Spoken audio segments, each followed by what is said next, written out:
السلام علیکم ورحمۃ اللہ وبرکاتہ۔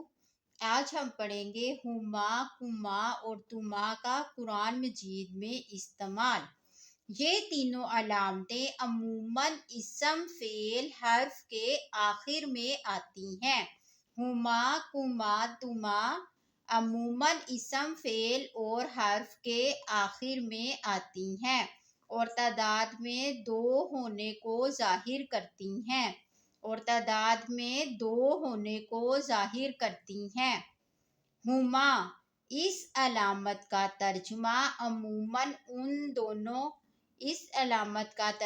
عموماً کیا کیا جاتا ہے؟ ان دونوں، ابو، باپ، ہما ان دونوں کا، ابو ہما ان دونوں کا باپ، ارحم ہما تو ان دونوں پر رحم فرما، ارحم رحم فرما ہما ان دونوں پر، ارحم ہما تم ان دونوں پر رحم فرما۔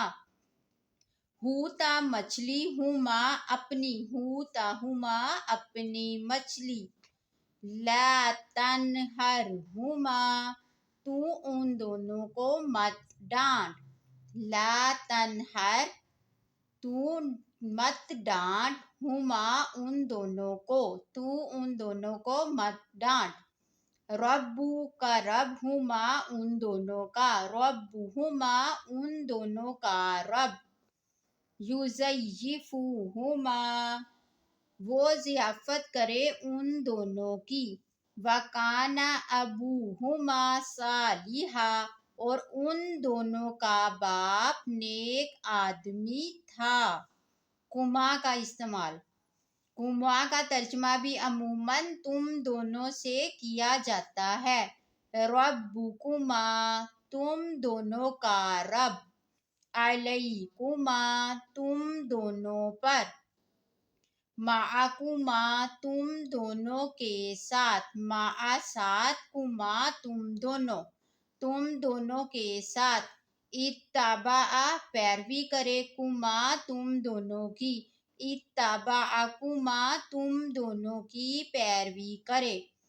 قال فمن ربکما یا موسیٰ کہا فرعون نے پس کون ہے تم دونوں کا رب اے موسیٰ۔ تما کا استعمال، شئتما تم دونوں چاہا، تم دونوں نے چاہا، شئتما تم دونوں نے چاہا، انتما تم دونوں، انتما تم دونوں، فکلا من حیث شئتما پس تم دونوں کھاؤ جہاں سے تم دونوں کا جی چاہے،